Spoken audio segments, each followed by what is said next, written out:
Ons het klaar gegroet, ons het al kinders toegewy, ons het al lekker saam aanbid en vir 'n oomblik nooi ek jou om so 'n bietjie in hierdie spasie te bly.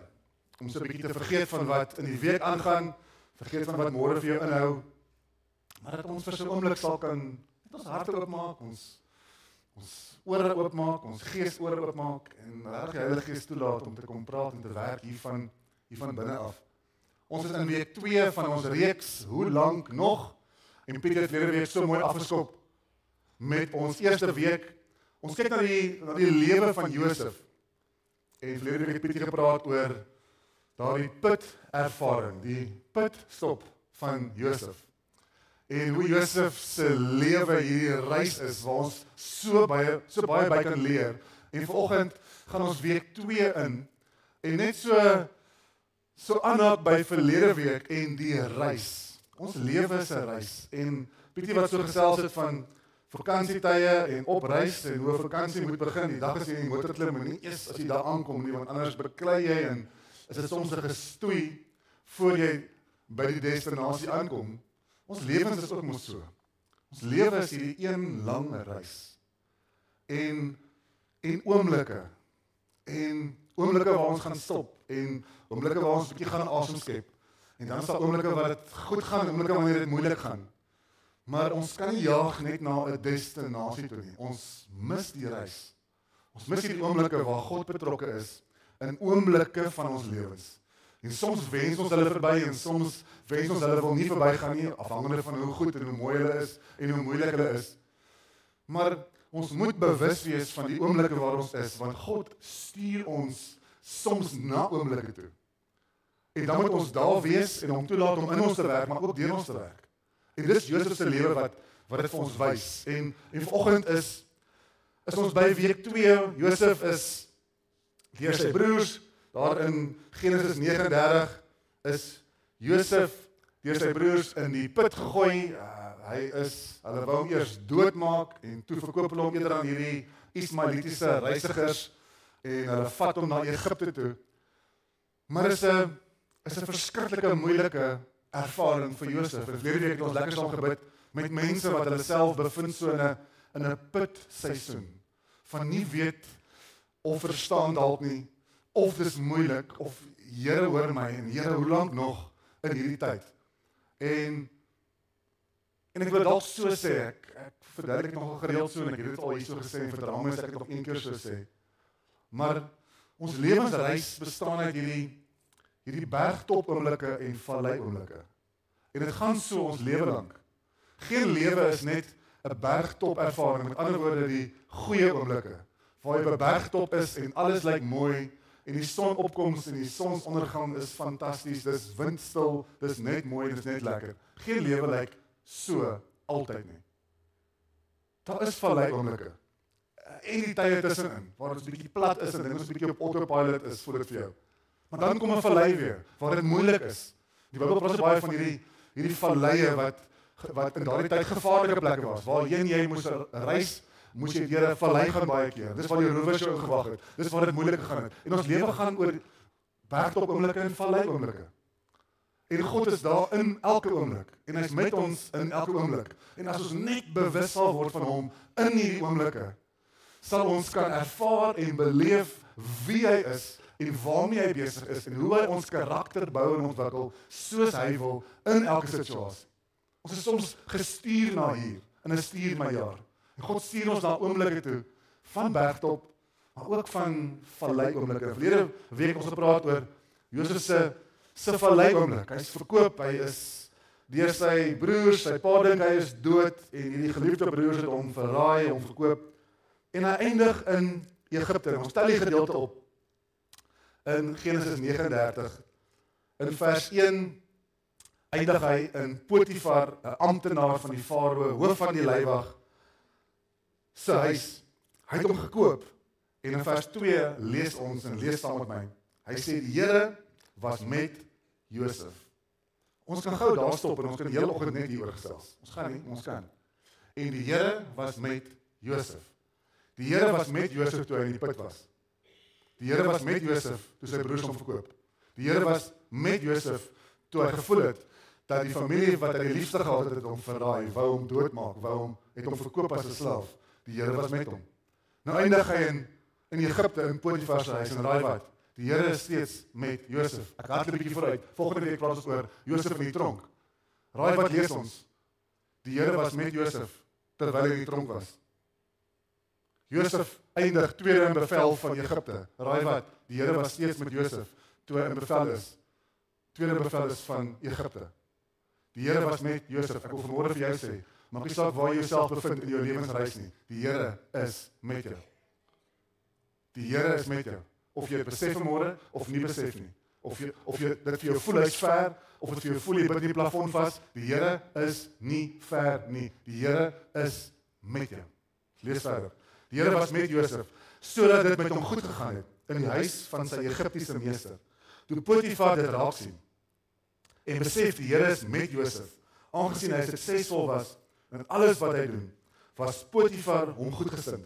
Hy het Josef as sy persoonlike sekretaris aangestel en sy hele huishouding en selfs sy saketransaksies aan hom toevertrou. Dink gou 'n slaaf, né, wat soveel bevordering, soveel guns kry. Van toe af het die Here Potifar geseën ter wille van Josef. Die huishouding het glad verloop en sy boerdery het vooruit gegaan. Dit gaan goed met Josef. Bergtop, lekker, Potifar se huis.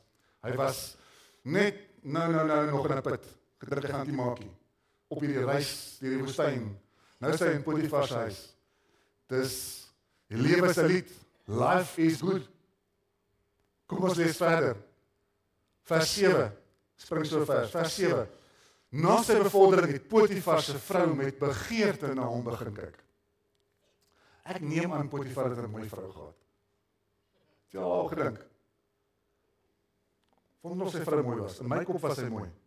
Sy het hom genooi om by haar te kom slaap. Maar Josef het geweier. Kyk, sê hy vir haar, my meester vertrou my met alles in sy hele huishouding. Niemand het meer gesag daaroor as ek nie.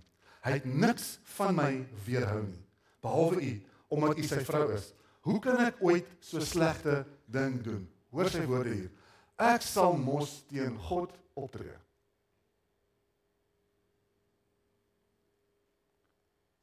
Vanoggend met ouers gepraat die verhoog om te hulle gesê, alles wat jy doen dit soos vir die Here.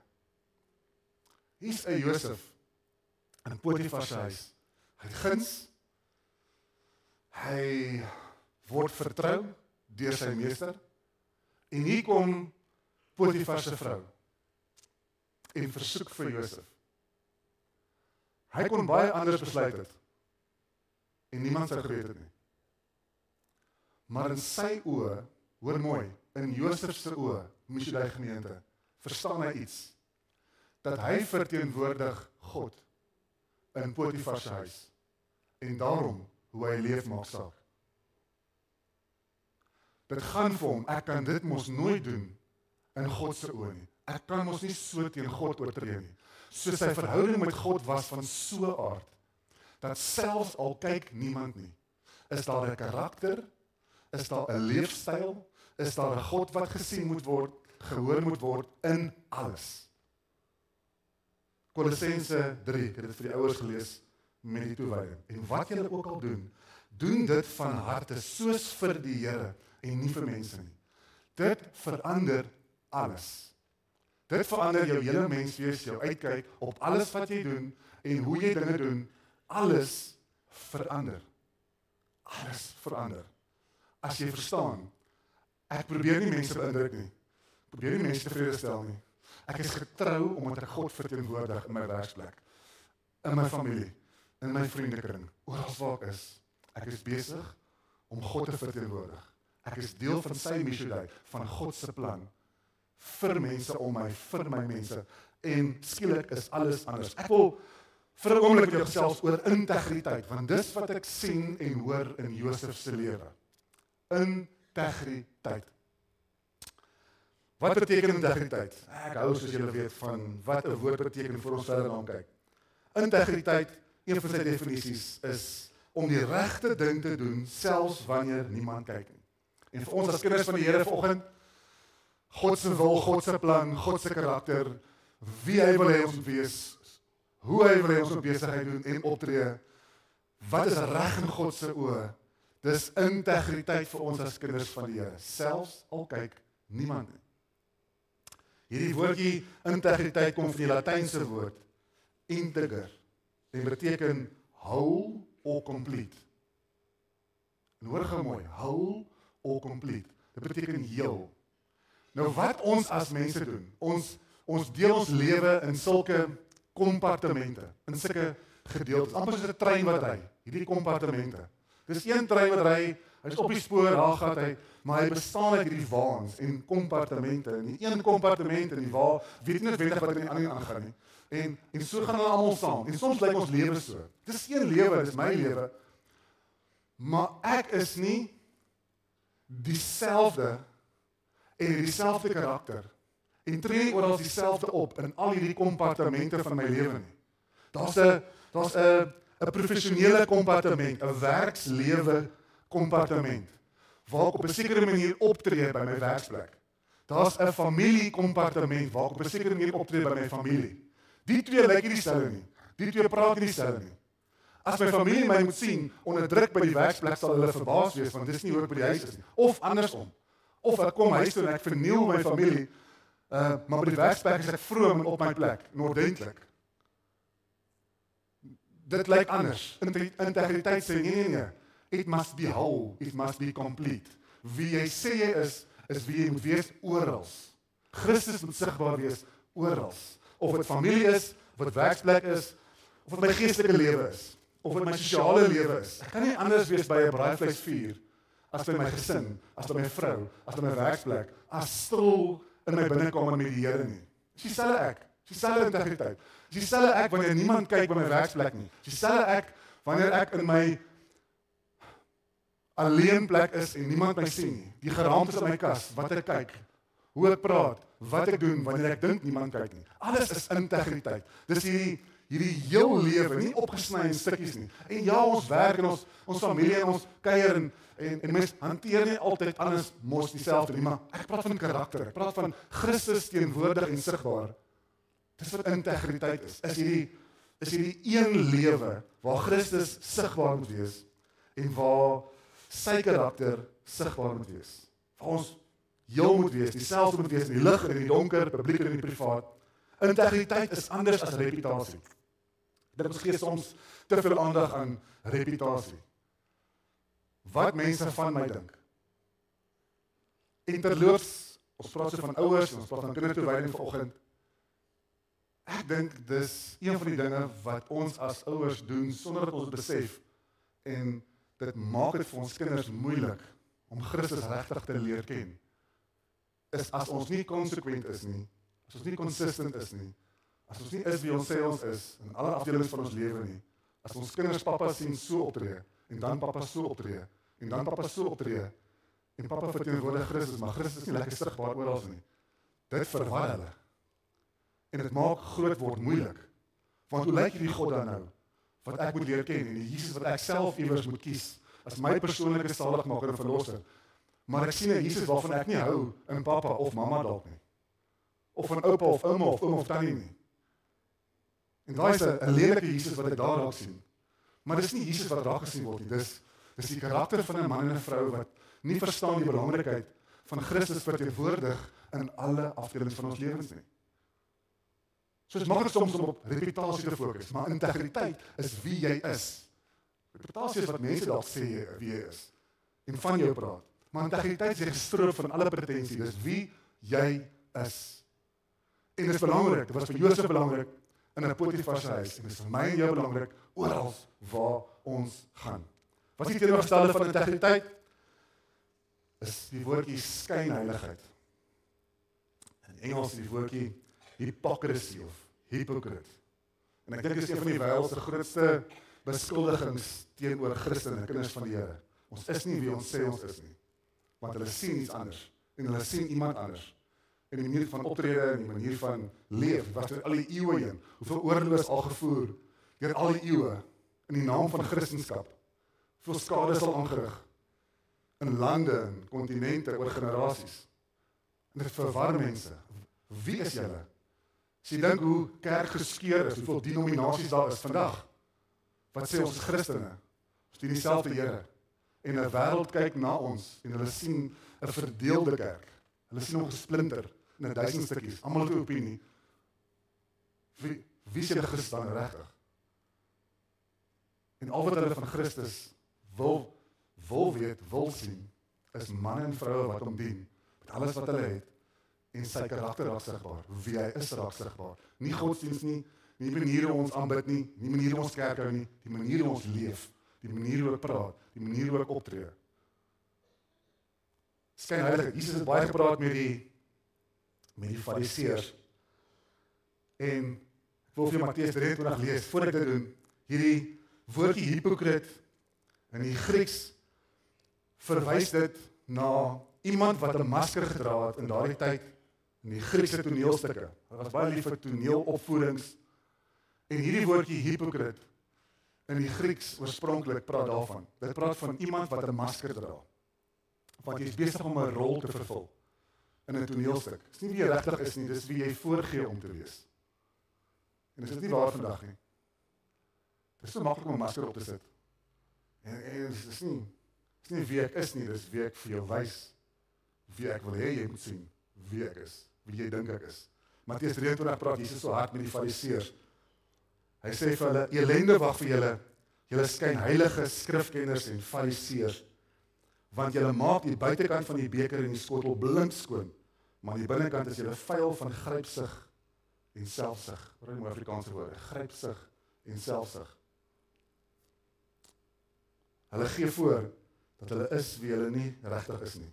Hulle is buitekant mooi skoon, ordentlik aangetrek, maskertjies is op, maar aan die binnekant is daar grypsig, selfsug, nie Christus nie, nie God se karakter nie. En ons moet so versigtig wees vandag wie ons leef en wie ons wys vir 'n wêreld wat soekend is. Ons sien dit in Josef se lewe. Ons sien hoe God kom en hoe karakter gevorm word in 'n Josef se lewe en hoe Josef aan klein dingetjies begin getrou raak. En dan in Lukas 16 sê Jesus, wie in die klein dingetjies getrou is ook in die groot dinge getrou. Hulle wie in die klein dingetjies ontrou is ook in die groot dinge ontrou. Maar daar's iets aan small beginnings, klein dingetjies waarin ek getrou moet wees, integriteit moet wys. En as ek daarin kan getrou wees, kan God my mos vertrou met meer. Maar dit begin met die klein dingetjies, die dink nie saak maak nie. Daardie woorde, daardie gesprekke, daardie optrede. Wat ons dink, is nie belangrik nie. Daar's niks in dit vir my nie. Selfs al is daar niks in dit vir jou in 'n verhouding nie. Christus moet steeds gesien word en ervaar word. En sy karakter moet gewys word. Nie 'n masker nie, nie 'n weergawe nie, nie ietsie plastiek nie, nie ietsie vals nie, maar wie hy regtig is. En as ons die klein dingetjies getrou is, soos 'n Josef, en dan Potifar sien dit, skielik kom God en hy bevorder in 'n Potifar se huis.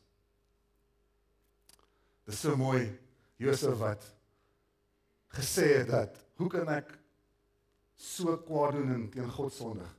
Want dit was vir hom belangrik. Sy integriteit was nie gebaseer op wat 'n mens kyk nie, maar op die een wat altyd kyk. En die een wat alles sien. Dit was vir Josef belangrik. Mag ek nie so leef, deursigtige lewe. Here, U is mos altyd by my. U sien dwars deur my. En in my optrede sien U my hart. U sien alles. En ons sien in Josef se lewe dat dit beteken dat alles net gaan goed gaan nie. Beteken nie as ek nou so lewe en Christus sigbaar is, dat ek 'n bergtop lewe gaan hê vir altyd nie. Daar gaan steeds valleie kom. Soos vir Josef. Hy was in die Potifar se huis, hy was getrou en hier kom die versoekings. 'n Valse beskuldiging en hy eindig in 'n tronk. En hy sit in 'n gevangenis. Hoekom? Want hy was getrou aan die Here gewees. Hy was 'n man van integriteit gewees en hy eindig in die tronk. Hy het ook gesê, dit is so onregverdig. Here, ek wil nie wees nie, Here, hoekom is ek hier? Waar was U? Hy is gestuur van Potifar se huis na die tronk, want God het 'n afspraak gehad met mense in die tronk waar deur Josef by mense wou uitkom. En by my en jou is ook so. Kom ons wees bewus van God se teenwoordigheid. Dat ons lewens in sy hand is en waar ek ook al is. God het die vermoë om alles ten goeie te laat meewerk vir hulle wat hom liefhet. Of dit 'n hospitaalbed is, dink aan die Irma. Ek was gister al by Isak omgewees en ons gesels so oor afgelope jare wat ek hulle ken. En tannie Irma Toerien, ietsie oor haar vinnig, om by haar te leer. Tannie Irma, sukkel met haar gesondheid al vir baie jare. En ek was al baie by haar in 'n hospitaalkamer gewees. En tannie Irma, as ek by haar in 'n hospitaalbed kom, die laaste keer ook toe ek by haar was, dit was vir 'n nekoperasie, en ek was by haar. En ek kom om te bid en ek kom om te hoor hoe dit gaan, en tannie Irma sal baie keer vir my sê, nee, moenie vir my bid nie, ek is okay. Bid vir daai tannie. Bid vir daai tannie. Dan is tannie Irma alreeds besig in daardie hospitaalkamer om mense te bedien en mense te bemoedig en vir hulle te bid. So lê, in een bed van die ander bed, word daar gebid en word daar skrif gelees, word daar bemoedig. Laas keer wat ek by haar was, kom die dokter sy rond te doen, sy roep die dokter en sê, dokter, my pastoor is hier, roep die verpleegster en ons almal staan daar om die bed. Want jy sien, tannie Irma verstaan iets. Sy is nie te neergedruk en moedeloos omdat sy in 'n siekbed lê nie. Sy sien die geleentheid van my God is met my hier, wat die rede ook al is hoekom ek hier is, en die siekte ook al. Kom ek skuif dit gou weg. Ek is hier, ek is in die oomblik, ek is bewus van God se teenwoordigheid. Hoe kan ek hom verteenwoordig in 'n hospitaalkamer? En sy sien nie haarself raak en haar situasie nie, sy is bewus van die behoefte om haar. En daar's iets van God se karakter sigbaar in 'n vrou wat lê in pyn, in 'n vrou wat selfbehoefte het. Mag ons iets leer by tannie Irma Toerien vanmôre. Mag ons iets leer by 'n Josef van ouds. Ulrich, kom speel vir my asseblief.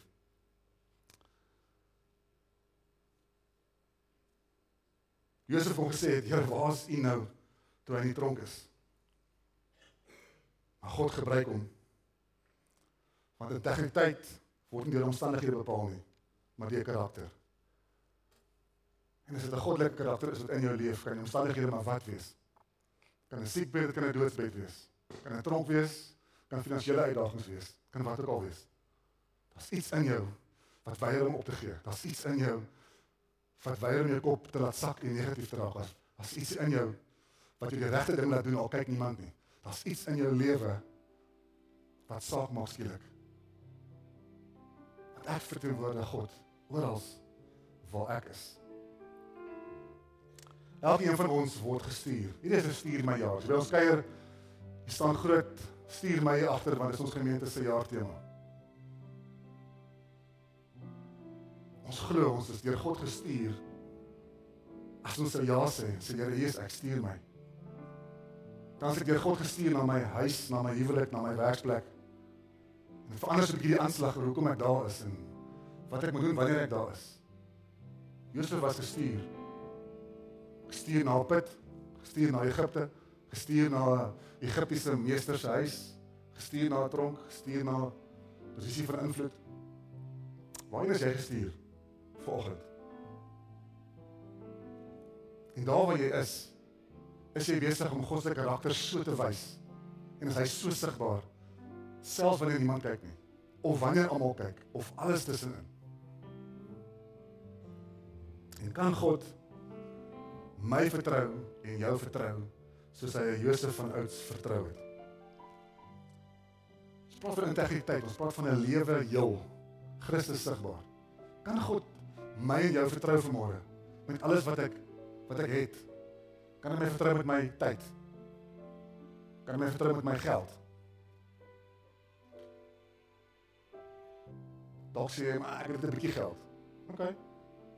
Kan God jou vertrou met jou bietjie geld? En sien jy is getrou met jou bietjie geld, sodat jy kan vertrou met meer? Of as jy nie getrou met 'n bietjie? Ek dink 'n rede hoekom baie, ek sê dit versigtig, my opinie, ek dink dat daar baie mense is wat God net bloot eenvoudig nie kan vertrou met baie geld nie. Daarom het hulle nie baie geld nie. Want baie geld gaan het vir jou moeiliker maak om getrou te bly as min geld.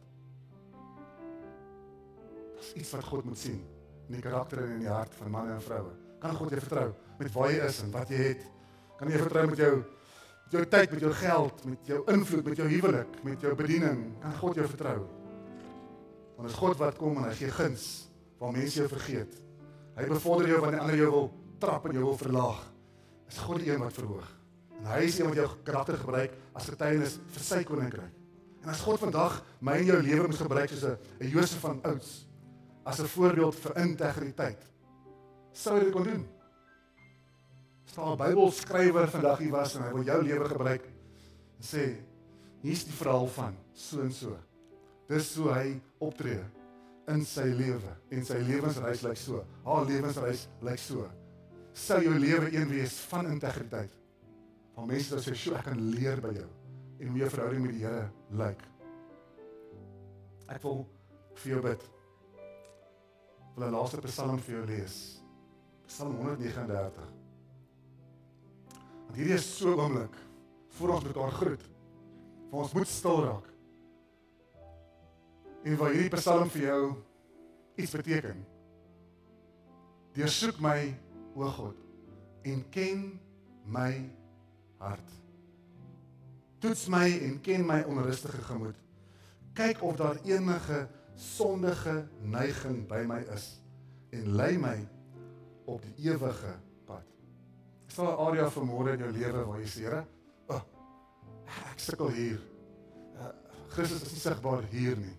Here, ek moet beter hier, ek moet anders hier. Laat die Heilige Gees toe vir 'n oomblik en ek gaan niks van jou vra nie, ek gaan jou nie vorentoe roep nie, ek gaan nie vir jou vra om te staan nie. Niks. Vanoggend is dit 'n jy en die Here oomblik voor ons mekaar gaan groet. Maar is 'n oomblik waar jy of 'n masker dadelik gaan opsit of jy gaan afval en sê, Here, dis wie ek is. Here, dis my tekortkominge. Here, dis wie ek is. Dis waar ek tekort skiet. Dis wie ek is as pappa of mamma. Dis hoe ek lyk in my besigheid. Dis hoe ek my vriende optree. Dis hoe ek optree terwyl niemand kyk nie. Op hierdie lewensreis waarmee ek besig is. Areas wat jou dalk mooi verteenwoordig, maar ander areas wat jy dalk nie so mooi verteenwoordig nie. Hoe dit ook al is, wil jy nie vanoggend saam met my stil raak en daar waar jy is, jou oë net so vir 'n oomblik toemaak nie. Is daar 'n area in jou lewe waar jy vanoggend kom en die Heilige Gees dalk vir jou wys? Terwyl jy oor so toe is, Sondagoggend, is daar kompartemente in jou lewe waar integriteit dalk nie sigbaar is nie, waar sy karakter nie sigbaar is nie. Hy moet sy Heilige Gees lei my, help my, wys dit vir my dat dit kan duidelik word. Dalk praat jy vanoggend oor mense. En dit is nie gesonde gesprekke nie. Praat nie altyd van die groot dinge nie, stel klein dingetjies. Laat die Heilige Gees vir jou wys. Wat sê jy, wat praat jy, wanneer jy van ander mense praat? Praat jy mooi agter die rug, of is dit maar lekker afbrekend? Kom Christus by jou mond uit, wanneer jy oor ander mense praat? Of skinder jy soms, soos kinders van die Here, wat laat klink soos 'n gebed?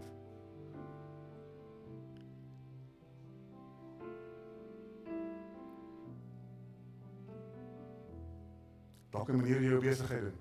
Dalk 'n manier jy jou belasting doen. Hier wie kinders groot maak. Hier jou vrou hanteer, jou man hanteer. Jesus vir jou kinders wys. Ek wil vir ons bid. Vader, vanoggend is ons baie bewus, Heilige Gees, van U teenwoordigheid. Dankie vir hierdie incredible lewe van 'n Josef. Wat vir ons kom wys dat die lewe nie altyd net maklik of net lekker is nie. Maar daar oomblikke is van teleurstelling, reuse teleurstellings. Maar dat wat ook al in ons lewe gebeur, dat ons so moet leef, asof ons vir U leef. En asof ons bewus is van U teenwoordigheid in elke oomblik. En Here, ek bid vir elkeen van ons, ek sluit myself in vanmôre. En ek wil bid, Heilige Gees, kom deursoek ons harte vanmôre. Kom sit ligte aan hier in die kamers van ons hart. Kom maak die gordyne oop, maak kasdeure oop. Dalk waar dit donker was vir baie lank, wil ons vra, kom sit die lig aan. Kom bring lig in. Kom wys vir ons wat hoort nie in ons lewens nie. Kom wys vir ons waar skiet ons tekort. Waar is Christus nie sigbaar nie? Waar kan ons nog groei in ons karakter? Waar kan ons nog groei in ons integriteit? Waar kan ons nog Christus meer sigbaar maak in alles wat ons doen? Help ons om te besef dat U ons stuur na plekke en situasies, sodat ons daar kan impak maak, sodat ons daar kan invloed hê, sodat die Heilige Gees deur ons kan werk en by mense harte kan uitkom. Dankie dat U met ons is op hierdie reis. Mense wat dalk vanoggend sit en moeg is, dankie dat U ons toerus met nuwe krag. Dankie Here dat U ons lei deur die Gees ook in moeilike besluite. Dankie vir 'n einde van die jaar seisoen waar ons nou in beweeg en terugkyk en so dankbaar is dat U ons gedra het tot hier. Maar soms is daar benoudheid nog oor wat voor lê. Wat dit ook al is vanmôre. Dankie dat U harte stil maak, rustig maak. Herinner, U is by ons, U is met ons, daarom ons leef maak saak.